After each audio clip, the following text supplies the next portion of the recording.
C'est un SMIC qui est déterminé suivant les secteurs et que c'est là un SMIC, on va dire, à géométrie variable.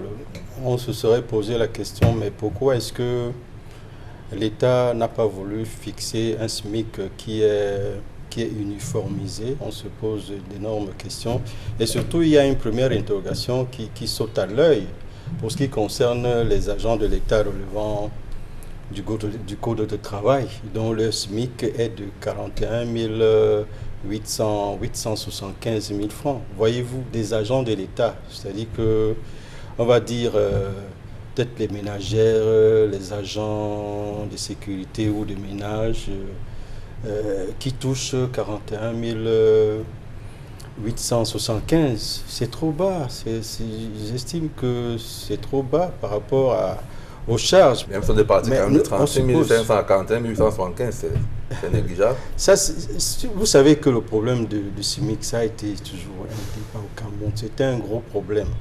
Parce qu'on ne peut pas concevoir que dans un grand pays, un grand État qui est le Cameroun par rapport aux autres États de l'Afrique centrale, que le SMIC du Cameroun, quand on parle du SMIC, c'est le salaire minimum interprofessionnel garanti, c'est-à-dire que c'est le plus bas salaire, que dans un pays comme le Cameroun, le SMIC soit le plus bas. La question centrale, c'est comment est-ce qu'on peut concevoir un plan de reconstruction dans deux régions qui sont encore en guerre.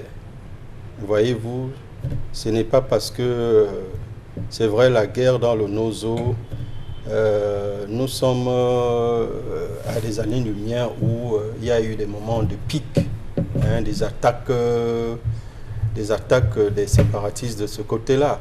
Mais il faut dire que la guerre dans le Nozo n'est pas terminée et qu'à tout moment, ce n'est pas parce qu'il y a une sorte d'accalmie qu'on peut penser que la guerre est terminée. Certes, un plan de reconstruction, c'est bien. Mais la question qui est posée, c'est comment peut-on concevoir la reconstruction dans une zone qui n'est pas totalement pacifiée? Voyez-vous, le Nozo, la guerre des séparatistes, c'est-à-dire que ceux-là qui sont tapis dans les forêts, qui ont des connexions à l'extérieur, qui réclament, à défaut du fédéralisme, ils réclament carrément la sécession.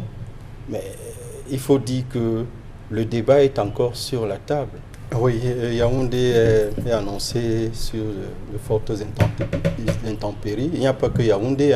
Nous savons que avant même que ne se passe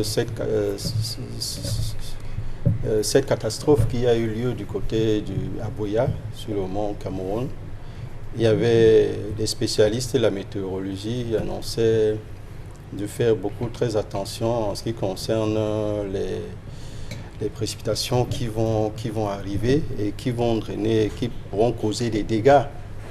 Bon, pour ce qui concerne maintenant la ville de Yaoundé, il faut dire que c'est une ville qui a, à quelques exceptions près, presque une morphologie, sinon moins, par rapport à Boya, parce que Yaoundé est bâti sur des montagnes. On parle de la ville aux 7 collines, et il faut justement indexer ceux-là qui auraient construit sur des flancs des montagnes, ou tout au moins au pied des montagnes, parce que justement c'est ce qui s'est passé à Boya, justement, parce que il revient donc aux populations. De toute façon, ces populations sont alertées de ce qui pourrait arriver, et il leur revient donc de prendre des mesures de sécurité, de s'armer contre ces intempéries qui pourront survenir, au-delà de des mesures que les autorités spécialisées pourraient prendre pour davantage sécuriser les populations.